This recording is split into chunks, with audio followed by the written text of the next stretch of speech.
Good morning students, welcome to our online class BEd first year class में। जैसे कि पिछले कक्षा में हम लोगों ने परिचर्चा की थी, एक तरह से इंट्रोडक्शन किया था किस चीज का, शुभ शिक्षण का या सूक्ष्म अध्यापन का। उसी में और आगे हम पढ़ेंगे। शुभ शिक्षण एक प्रगतिशील प्रयोगशील प्रशिक्षण विधि है जिसमें नियमित शिक्षण अधिगम की जटिलता को सरल बनाया जाता है। इस विधि में प्रशिक्षार्थी या कह सकते हैं आप लोग जो शिक्षार्थी का कार्य शिक्षण कृतियों पर केंद्रित होता है। जो कृत्य करते हैं ये कृतज्ञ परीक्षार्थियों को शिक्षण कौशल में कुशलता अर्जित कराने में सहायक होते हैं। सूक्ष्म शिक्षण में अध्यापक छात्र अध्यापक एक लघु पाठ योजना तैयार करता है और उसे छात्रों के छोटे दल को 5 से 10 मिनट तक पढ़ाता है। दैट मीन्स बड़े चैप्टर को छोटे में कौशल के आधार पर पढ़ाते हैं। जैसे लेखन कौशल होगा, प्रस्तावना कौशल होगा, उसी में आप लोग करेंगे, आप लोग प्रदर्शन कौशल करेंगे, ब्लैक बोर्ड कौशल, तो तरह से कौशल है, कौशल के अकॉर्डिंग करते हैं। चयनित इस प्रशिक्षण प्रक्रिया में किसी एक चयनित प्रशिक्षण कौशल का बार बार प्रयोग करके अभ्यास कराया जाता है। इस प्रकार के अभ्यास में एक शिक्षण कौशल का चयन करना महत्वपूर्ण है। जैसे व्याख्यान कौशल, प्रश्न कौशल, पूछना कौशल, जिसमें आप लोग कहते हैं प्रोबिंग क्वेश्चन स्किल, पहला लेक्चर स्किल, प्रतिपुष्टि कौशल, मौन कौशल और मौखिक संकेत भी इस्तेमाल होता है।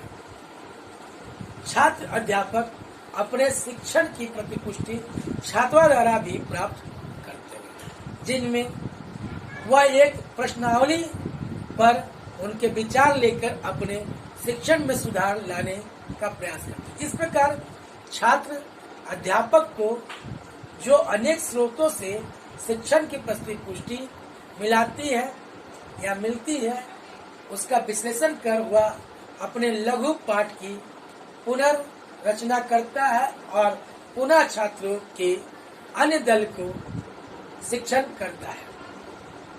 इस शिक्षण में प्रतिपुष्टि प्राप्त होती है, फीडबैक मिलता है और आवश्यकता अनुसार पुनः पाठ योजन एवं पुनः शिक्षण क्रिया की जाती है। यह प्रक्रिया तब तक चलती रहती है जब तक छात्राध्यापक उस शिक्षण कौशल पर पूर्ण अधिकार प्राप्त नहीं कर लेता है।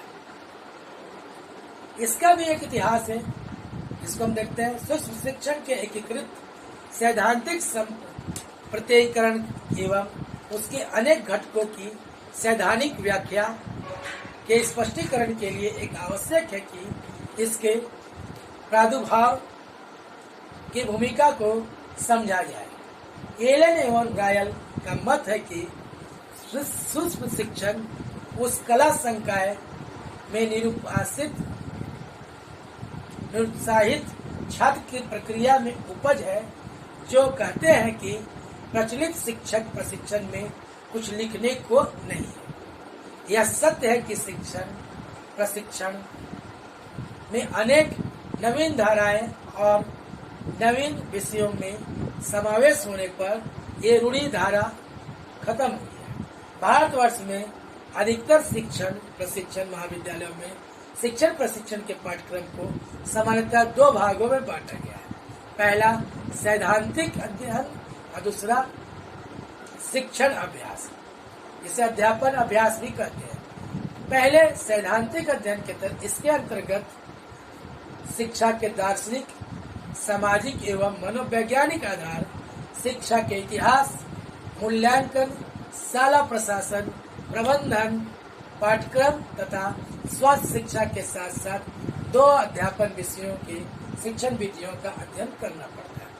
दूसरा शिक्षण अभ्यास, इसके अंतर्गत छात्र अध्यापक को अपने 2 अध्यापन विषयों में से संबंधित, जैसे साइंस वाले जो फिजिक्स मैथमेटिक्स का 2 विषय, और जैसे आप लोग केमिस्ट्री और लाइफ साइंस का, चाहे इसी से साइंस और लाइफ साइंस का उस तरह से ले सकते हैं, और आर्ट्स वाले हिंदी के साथ दूसरा वैकल्पिक विषय का अध्ययन करते हैं। संबंधित कुछ अभ्यास का पाठ देने में इन अभ्यास की संख्याओं के 20 से 60 तक होती है। इन प्रयासों के बावजूद भी शिक्षण प्रशिक्षण की समय समय पर कठोर आलोचना की गई है, जिसमें वास्तविक स्थिति का अभ्यास होता है। दूसरा, अनुसंधान। बहुत सारे रिसर्च भी हुए शिक्षण प्रशिक्षण में। रिसर्च शिक्षक प्रशिक्षण के आमूलचल परिवर्तन आवश्यक है। इस दिशा में अनेक शिक्षा विद्वानों के द्वारा अपने विचार व्यक्त किए जा चुके हैं। स्मिथ के अनुसार शिक्षण प्रशिक्षण के 2 पक्ष में परिवर्तन वांछनीय है। पहला, शिक्षा के सैद्धांतिक ज्ञान का उपयोग शिक्षक के शिक्षण व्यवहार को नियंत्रित करने के में किया जाए तथा इसका संबंध कक्षा के भीतर और बाहर होने वाली क्रियाओं को सजीव एवं प्रभावी बनाने में होना चाहिए।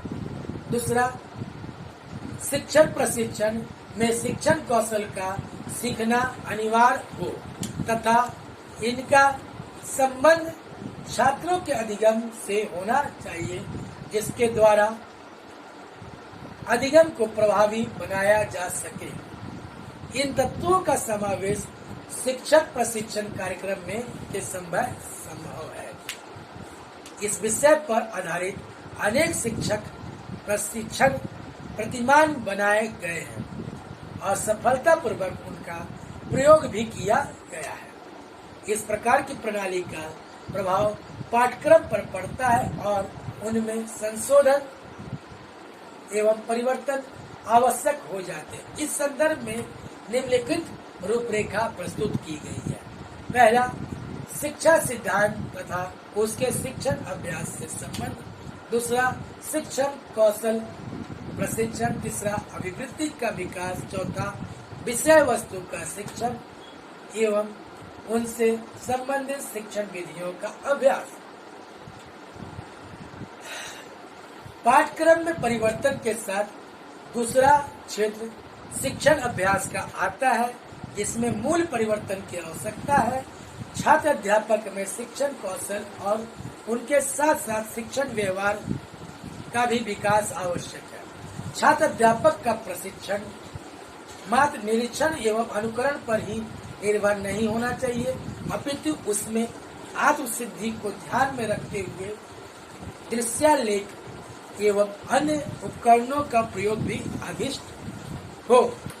ये शैक्षिक उपकरण छात्र अध्यापक को आत्मविश्लेषण करने में सहायक होते हैं तथा शिक्षण प्रशिक्षण प्रतिमान पर आधारित अध्यापन अभ्यास को संभव बना देते हैं। अनुसंधान पर आधारित शिक्षण अभ्यास में अंतरक्रिया विश्लेषण एवं सूक्ष्म शिक्षण पद्धतियों का प्रयोग बहुत ही सफल रहा है। उपयुक्त नवीन अनुसंधान के आधार पर अध्यापन या शिक्षण के संप्रतिकरण की संभावना बन रही है। यह शिक्षण कृत्य का विश्लेषण सफलतापूर्वक कर लिया गया है। फ्लैंडर्स एवं रेवन द्वारा किए गए अनुसंधान शिक्षण विश्लेषण में एक प्रमुख रूप से सहायक हुए और इसी क्रम में सूक्ष्म अध्यापन या सूक्ष्म शिक्षण प्रारंभ हुआ। सूक्ष्म शिक्षण वास्तव में शिक्षण प्रशिक्षण को व्यवस्थित एवं क्रमिक बनाने की एक पद्धति है। इस पद्धति में छात्र अध्यापक एवं अध्यापक अध्यापन अभ्यास के समय विशिष्ट कौशलों में प्रशिक्षण प्राप्त करता है। छात्र अध्यापक का शिक्षण दृश्य लेख या वीडियो टेप पर अभिलिखित हो जाता है, रिकॉर्ड हो जाता है, जिससे छात्र अध्यापक स्वयं अपने अध्यापन या शिक्षण की विश्लेषणात्मक अध्ययन करते हुए प्रतिपुष्टि प्राप्त करता है। एक कुशल पर्यवेक्षक भी छात्र अध्यापक के अध्यापन की प्रतिपुष्टि कर सकता है और इसी तरह टेप रिकॉर्डर भी ये इस कार्य में सहायता प्रदान करता है। इसी संदर्भ में छात्र भी शिक्षक को एक प्रश्नावली द्वारा उनके शिक्षण की विशिष्ट पक्षों का प्रतिपुष्टि दे सकते हैं। स्मिथ ने बहुत ही उपयुक्त शब्दों में कहा है कि शिक्षण का व्यवहार रूप में अध्यापन शिक्षण के विभिन्न तथ्यों में विश्लेषण तथा कृतज्ञ विश्लेषण, जैसे कहते हैं टास्क एनालिसिस का पुनरारंभ इत्यादि प्रयासों से निष्पादन आधारित शिक्षक प्रणाली को जन्म दिया है। इस प्रणाली से संबंधित अध्यापन कौशल की सूची तैयार की गई है और उन्हें पढ़ाने के लिए मॉड्यूल्स तैयार किए जाते हैं। शुभ शिक्षण का प्रथम प्रयास स्टैनफोर्ड विश्वविद्यालय में 1963 में एलन ब्रूस एवं मैकडॉनल्ड के प्रयासों द्वारा हुआ है, जिन्होंने शिक्षक प्रशिक्षण में इसका प्रयोग किया है। कुछ वर्षों पश्चात मैकडॉनल्ड 1973 में ने यह विचार प्रस्तुत किया कि शिक्षण प्रशिक्षण कार्यक्रमों को एक व्यवहार परिवर्तन प्रणाली माना जाए, जिसमें जटिल व्यवहारिक प्रक्रियाओं को विविध अधिगम आवश्यकताओं के अनुकूल बनाया जाए। इसलिए शुभ शिक्षण एक व्यवहार परिवर्तन का उत्कृष्ट उदाहरण है। मैकडॉनल्ड सूक्ष्म शिक्षण की एक ऐसी प्रविधि मानते हैं जिसमें व्यवहार को नियंत्रित किया जा सकता है। पिछले 3 दशकों में सूक्ष्म शिक्षण पर अनेक अनुसंधान किए गए हैं। यह स्पष्ट है कि ब्रिटेन तथा भारतवर्ष में अनेक प्रयोग हुए हैं। इस विधि को अपनाया भी गया है।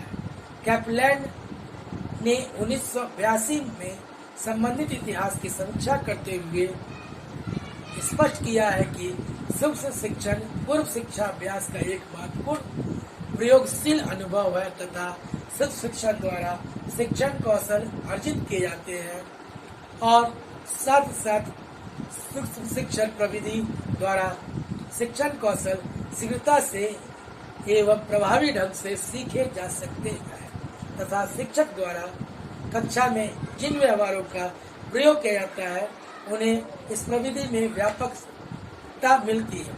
अगली कक्षा में हम सूक्ष्म शिक्षण संप्रत्यात्मक एवं सैद्धांतिक आधार को पढ़ेंगे।